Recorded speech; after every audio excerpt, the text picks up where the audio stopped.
Hello and welcome to the Rabyd Atheist. I'm Rabyd, a former pastor turned atheist, now a compassionate anti-theist. Welcome to my channel. Feel free to like or dislike the video as you see fit, so feel free to hit those buttons. Feel free to comment below, and I would appreciate it if you'd subscribe to the channel and hit the notification bell for more content as it is released. You're also free to share my videos as much as you like, because the purpose of this channel is educational in regards to atheist and deconversion issues and any issues related to those issues. A hearty shout out to the Rabyd Nation. Join the nation by hitting that subscribe button. And if you want to support the channel in a more tangible way, hit the join button, and your membership options for citizenship in the Rabyd Nation will be presented to you. Today I'm doing a reflections on the past week. Rabyd Reflections is what I call it. Basically, I'm a little bit more informal in talking about things. I often don't even really prepare what I'm going to say and talk about, except for the first part. I do like to give a little bit of some of the thoughts that have been going on in my week this week, some of the things I've been thinking about, and some of the things I've encountered during the week away from the channel. Plus, I want to deal with some of the comments in the videos. I don't deal with all the comments here because I don't have time to do that anymore. There's just a lot of comments usually every week, and so I kind of just deal with the ones that catch my attention or I find interesting. So there we go. Today I kind of want to talk about, because I get this a lot, every once in a while, well, you're an atheist, your life doesn't have any purpose, you don't have any value, and so on and so forth. You don't believe, you believe we die, and so therefore, and that's it. So what purpose could your life possibly have? I have to agree. I think it was Professor Planck that did a video. I don't know if he did it this week, but there's a video I watched of his this week that talked about this idea of purpose and how, purpose has more value because it is finite, not infinite.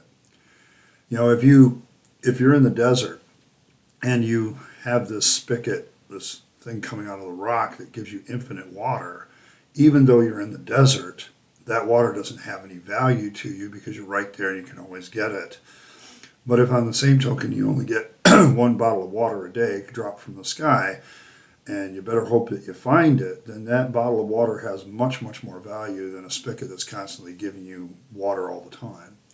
I live in Michigan, so the Great Lakes surround us by fresh water, and fresh water is actually quite a rare thing on planet Earth. But here in Michigan, we often take it for granted because we're surrounded by it. And so we just don't, often think in terms of how valuable water can be. Now, if you go to some of the other states in the Union that I have been to, where water is a little bit more scarce, people do worry about it a lot more. And that's the reason why, something has value. And what I'm trying to illustrate here is value is very subjective depending on the situation. What one person values is greatly dependent on scarcity, how scarce the thing is, and how much utility it has to them. And the problem with eternal life, okay, is it has neither. Okay, really, when you listen to people talk about their hopeful eternity, the real value they have in it is meeting loved ones that they've lost. And why does that have value to them? Well, because they recognize, without really saying so, that the relationship they had with that person had value because it was temporary, and they suddenly realized it was temporary because somebody died. This is the reason that kept me in the faith for years, was wanting to see my father again. But then I realized that the reason that what made my relationship with my dad so valuable was its finiteness. That there was just this time that we had together, and once it was over, it was over. Okay? And a lot of this relates to purpose, because people always want to talk about their purpose. You don't have an eternal purpose. What purpose does your life have if there's nothing after it? And I have to say no, not really. What makes value and purpose to my life as an atheist, that I know it's finite. And I recognize something else about purpose. So everybody talks about having this grand purpose for your life, but let's be honest about purpose. As we live our life, theist or non-theist, we are constantly changing and evolving our purpose. Okay, we learn things, and We may still have the overarching purpose for our life, but within that, we kind of try different things and move it around, and how we execute that purpose varies constantly. And so, this idea of having this overarching purpose for all of my life, when you really look at it from a pragmatic point of view, that's not what we really do. I know people who've changed careers, changed the direction of their life completely, and it's because they recognize that whatever they're doing isn't satisfying them anymore, and so they change it. Or if it is still satisfying, but there's something dull about it, so they change the way they do it to make it a little bit more exciting again. That's called ever evolving purpose. And it's trying to get more value out of the life we have by making those changes. See, the problem with eternal life is you can always put things off till tomorrow. You don't have to worry about your relationships, because if a person dies, you'll see them again later. Or you'll, whatever. You have this, if you don't get life right, at least you might get the afterlife right. And I know that seems to put a little bit more pressure on people, and I'm not trying to do that necessarily, but I'm trying to get us to wake up to the reality of what life's value and purpose is. It has value because it has an expiration date, and it has purpose because we choose actually to give it. It's funny because theists will always talk about their God-given purpose, but when I listen to them talk about it, it was more a journey of self-discovery, and then they're giving credit to God. Okay, there's no God coming down and saying, this is your purpose for your life.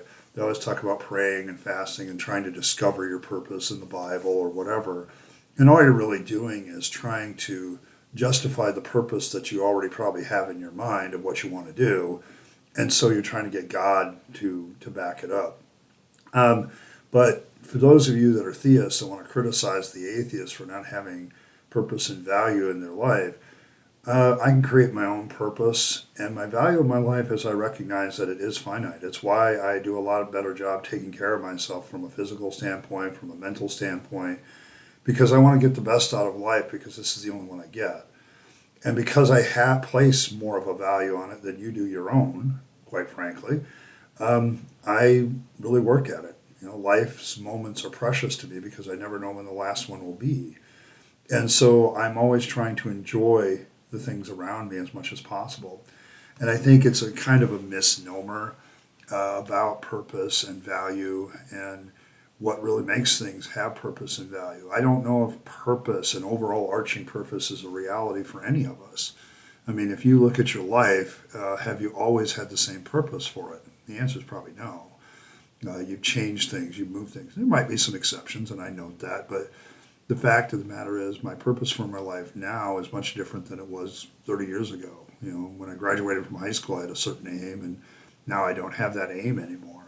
Okay, and so, and even within those purposes, even when I was a minister and I thought that was my purpose, I changed denominations, I changed direction, I changed the personal mission and vision statements for my life.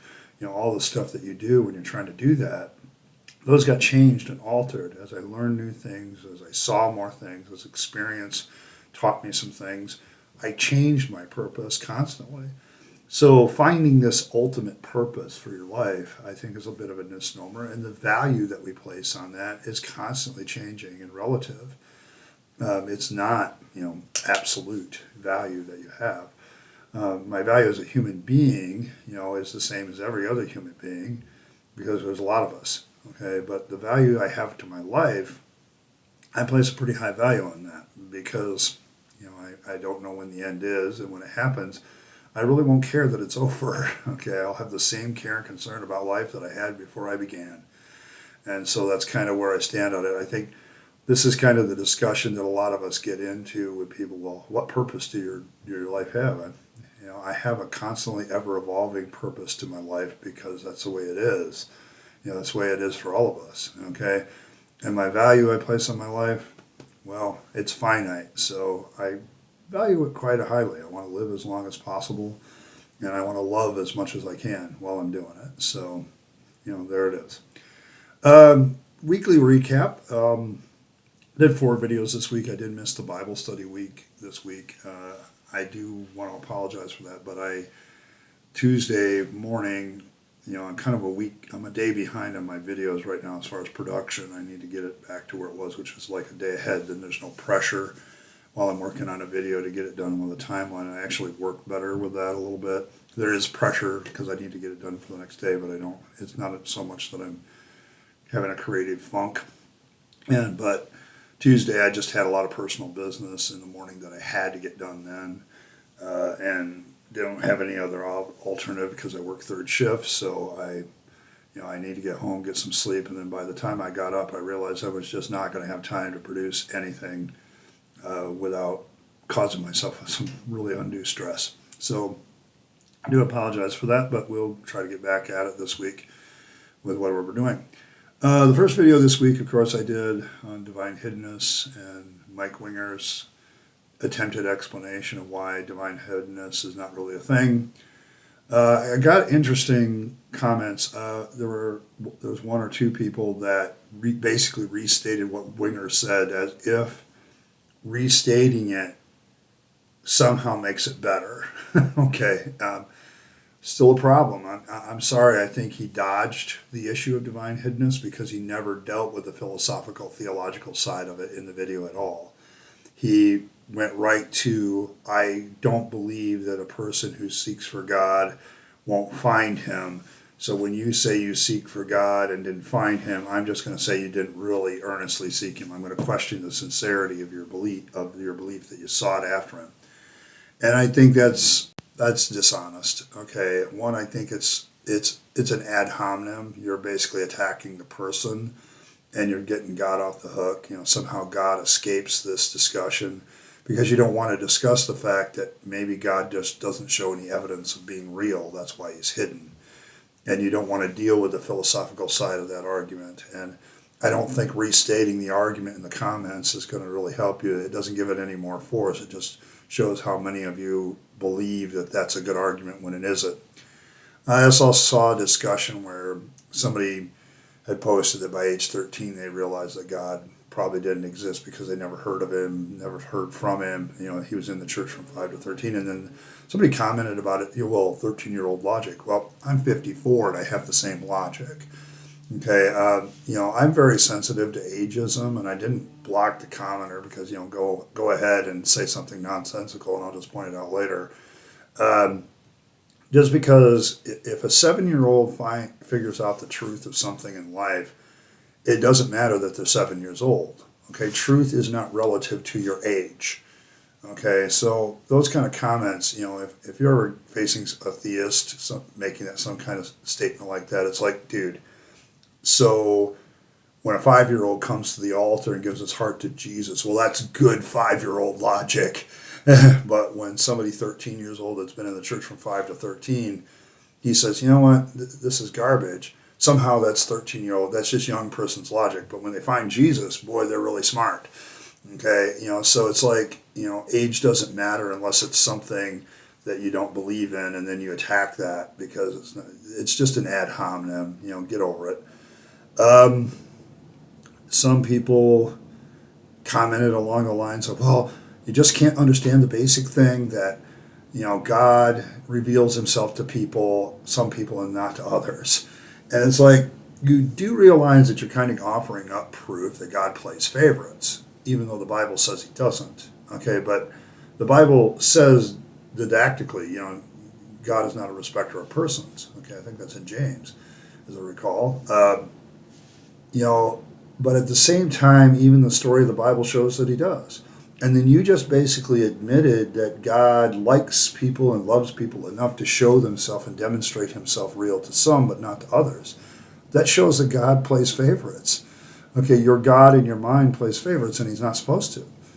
Okay, and so that's just a lousy argument to defend hiddenness, because you're basically admitting that God remains hidden for some. Okay, and then it's on God because he's remaining hidden for some, but he's revealing himself to others. I don't get that at all. Okay, I think that's a horrible argument, and I thought it was a horrible argument when I was a theist. I think my whole thing with the divine hiddenness argument when I was a theist was trying to prove that God didn't hide himself. And that's what you really should do. Quit attacking the sincerity of the believer, people. Quit attacking, giving me notions of God that don't really make a lot of sense, and give me something that, demonstrates that God actually isn't hidden and shows himself real to everybody. And give me conclusive proof with good evidence for that, and I think you'd make a better case. And you're not doing that, okay, when you make arguments like that. I had the changed lives argument. There are changed lives in Buddhism. Does that prove it true? There's changed lives in, Islam. Come on, I can give you tons of people that were drunks and then they dedicated themselves to Islam and now they're clean, they're sober, does that prove Islam is true? Okay? Changed lives is an experiential argument that every single religion can make. Okay, it proves nothing. Okay, it does not prove nothing. Even my apologetics professor in Bible college taught us that and recognized that fact. Okay, he was basically, listen, experience doesn't prove anything because every single religion has these changed life experience. Okay, that doesn't prove that God isn't hidden. It just proves that it's a common human experience for us to move from one thing that gives us meaning or allows us to cope to another. I now look at it from a real psychological point of view, seeing Winger wanted to talk about psychology.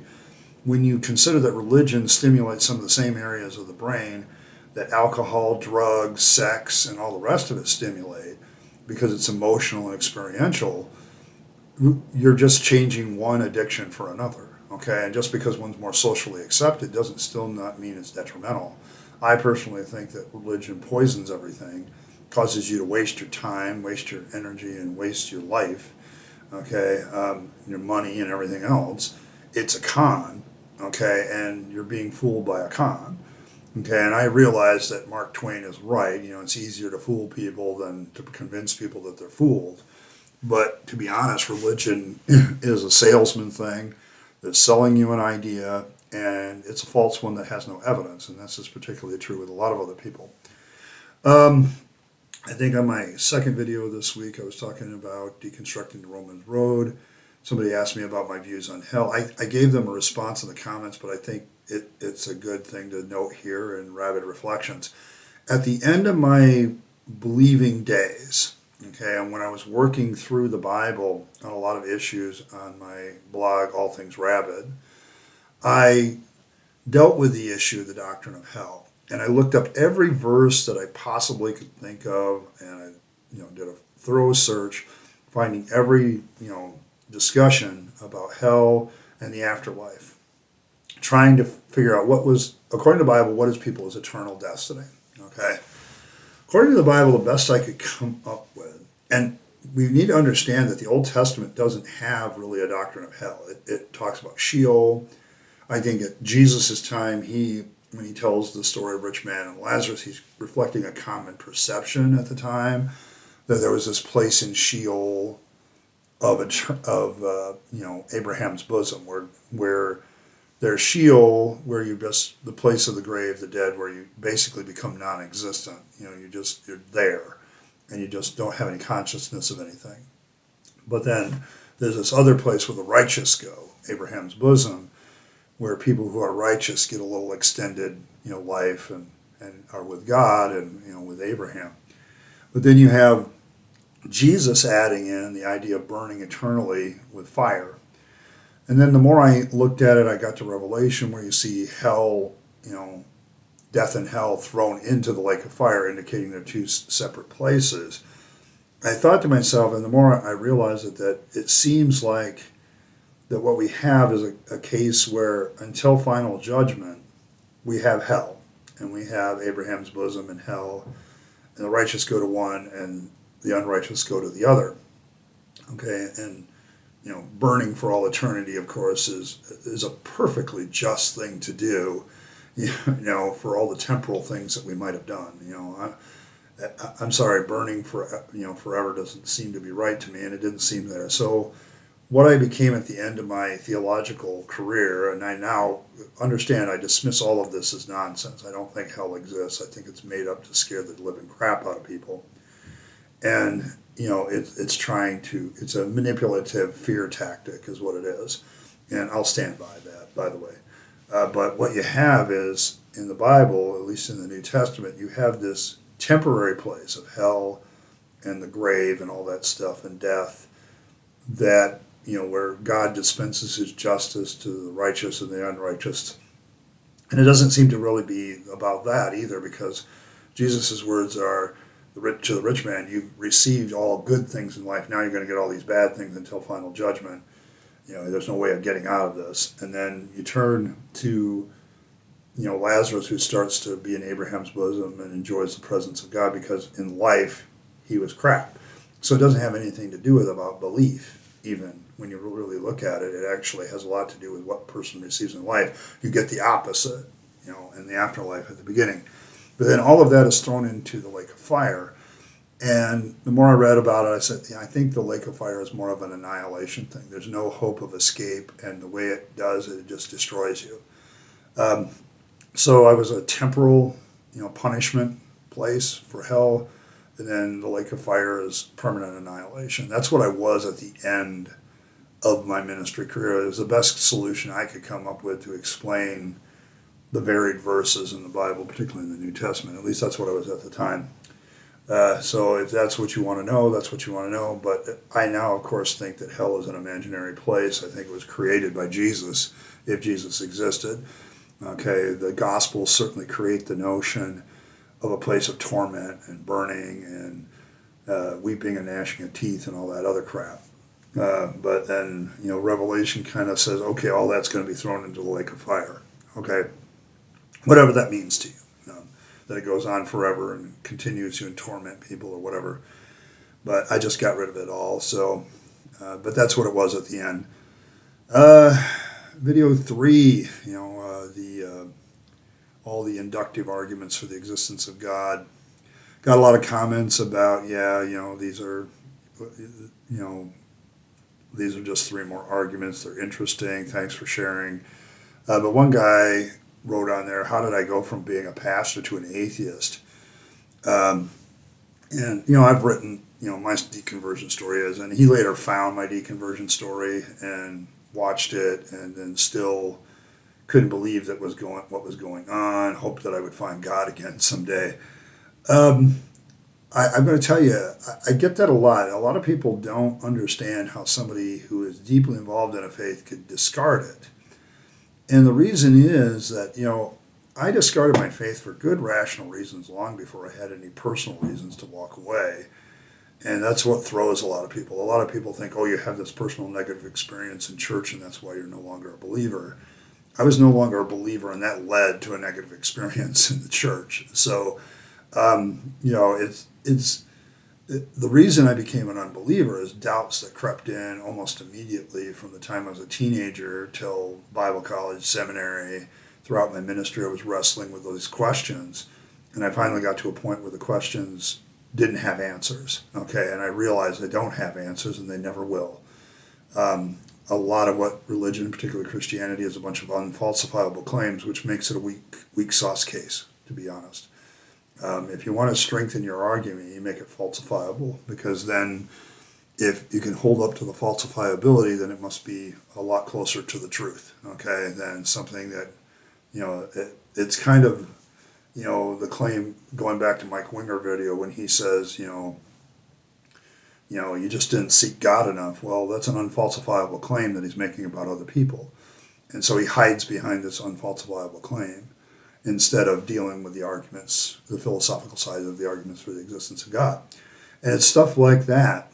The more I studied it, the more I tried to help apologetics, the more I looked at apologetics and tried to improve it, I realized that there was just nothing there. And the lack of evidence for Christianity became really apparent to me. And that's one of the funnier comments I got, that I was talking about, one of the arguments against the existence of God is, we've eventually discarded all these other religions and proved them as false. Why would we think that Christianity, Islam, and all the rest of them aren't any different? And the commenter says, well, I think there is evidence for Christianity. Well, you know what? If you really do, present it. And then I think Jenna beat me to it with it, and the guy basically responds, well, I got some books for you. Dude, I hate to break the news to you, but a lot of us have read those books, and that's why we're unbelievers. I know that may shock you, but your evidence is kind of lacking. I think there's standards of evidence that are legal, historical. There's standard of evidences that involve science and data collection, and the Bible has none of it. A lot of people like to tout the Gospels. I had somebody talk about the Gospels in live chat, and it's like the Gospels actually don't have authors named. Okay, so we don't know who wrote any of them in truth. Okay, the names at the top weren't there in the originals, sorry, and they were added later by the church when they were trying to bolster their power, okay, particularly in the first, second century. Yeah, in the second century, the church is starting to grow in influence, and they're having to do a lot of apologetics, and so they throw the apostles onto those accounts in order to give them more weight, okay, and so, the church was kind of playing its games even early on with apologetics. And I look at the Gospels as an early form of apologetics, where they're just gathering up the stories that everybody's telling about Jesus. But that's the other problem with the Gospels. None of these individualized stories do we have who was the eyewitnesses, what were their names. You go to, like Paul says, well, he was seen by 500 brethren at once. And it's like, who? What are their names? Did they write down the account themselves? No. Anybody can claim that something was seen by 500 people. Muhammad being taken up to heaven was seen by 1,000 people. I could write that. Does it make it true? No. You have to verify it. And there's no verification for almost anything in the Gospels. Hardly anything. Maybe a few names of cities and a few things and people, Pontius Pilate just happened. It just shows that whoever wrote the Gospels knew something about the time period. And that's it. And they often make some mistake, like, Jesus gets thrown off of a hill in Nazareth. As far as most people can figure, there is no hill in Nazareth for them to be thrown off of. So, by his hometown. Well, it shows that whoever wrote it was relating a story, but didn't know the geological area that well. And so they just, whoever collected those stories, put them in their books, and there they are.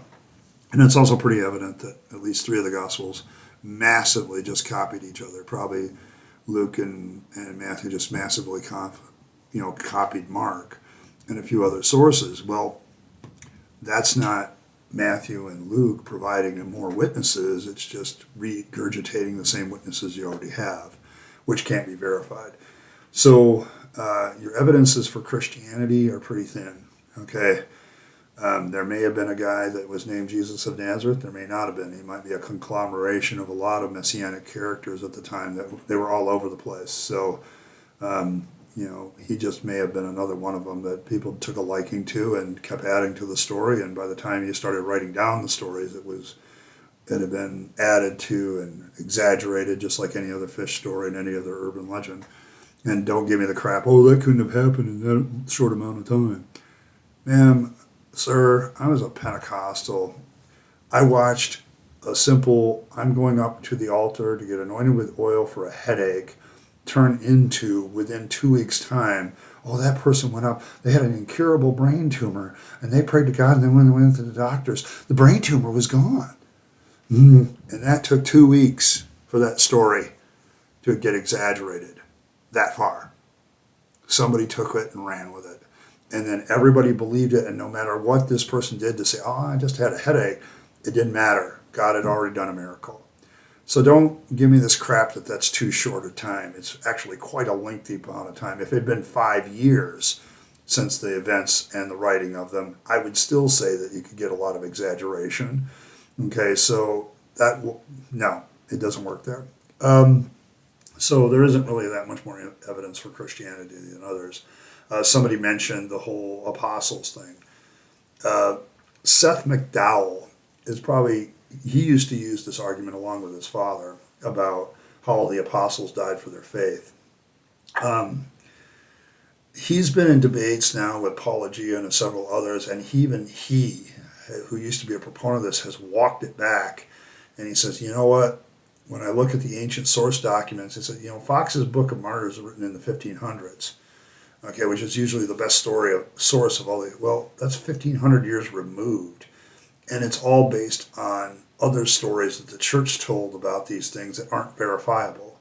And when you actually get back to which apostles actually did die that we have record of, it's like 3 or 4. And of those, did any of them actually die for their faith? I mean, even the story of James in the book of Acts, is James being killed for his faith?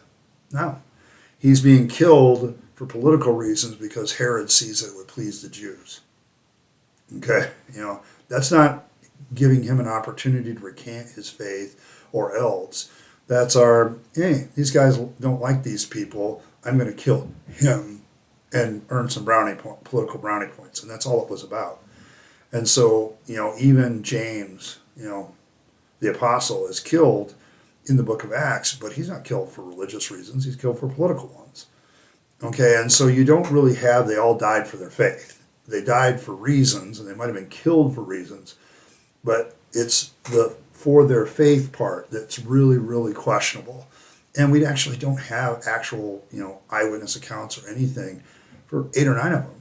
Okay, so, that's not proof. And, people have said this this is a case of something that is said in apologetics for so long that everybody thinks it's the truth. You keep repeating a lie over and over again, and it becomes the truth. Somebody said that at some point, and then it just kept getting repeated. And if you keep repeating it, you're repeating a lie.